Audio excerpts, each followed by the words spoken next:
So in July of this year, Nelson, which is this young man behind my head, exposed documents between Kenya and an Indian company called Adani, right? And in this deal, in this document, right, Kenyans will be hiring this Indian company to manage and upgrade their international airport for 30 years. Now, this young man is only 30 years old. He's currently studying in France, but he is obviously a Kenyan, right? He's a Kenyan, based in Kenya, was born in Kenya. Looks like it. I don't know his backstory, but he's Kenyan. That's pretty much all you need to know. And this is a $2 billion deal, right? But the gist is this: even though Kenyans are the one paying this company to manage and upgrade its airport or international airport, Kenyans are not going to be benefiting from their benefit from all of this is pretty small. And also, though, if the Adani's company, or whatever you pronounce it, Adani, if the company makes little profit, Kenyans are also going to be paying, the government of Kenya is also going to be paying to help the company stay above water, right? So this young man exposed all this and allow us to know that it is unfair to the Kenyan people, and because there's little benefits that the people, or rather the president or the government, is going to be receiving from all of this. It's quite remarkable. I think to speak against something, or to speak against corruption in Africa, it's a very dangerous venture, but to have receipt and say, hey, this is not going to be benefiting us, and here's why.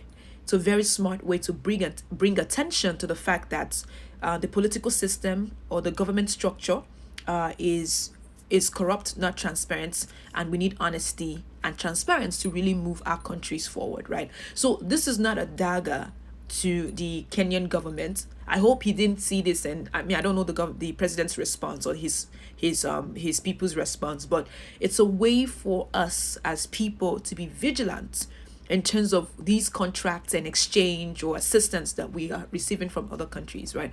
If we have competent and smart individuals like Nelson, his name is Nelson, if I didn't tell you, by the way, who are able to take contracts and break them down and look at it meticulously, and also very what's the other word I'm looking for? It's escaping my mind right now. But if you can look at it meticulously, just take your time and read through it, you'll be able to see the underlining or the fine lines, or this, as they say in the US, the fine print, right? So I don't know what the deal is in terms of how well this document was studied before the deal was signed, or if it was ever signed, but this man was able to expose this to the world. He blew that whistle.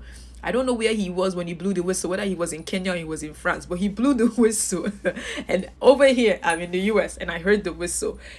Obviously he's a whistleblower.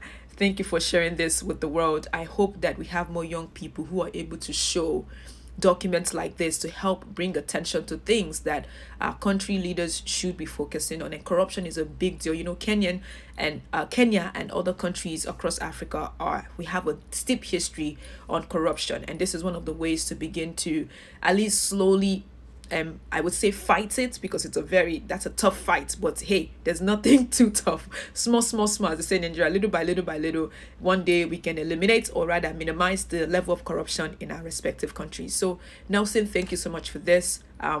We truly are. Yeah, this is incredible.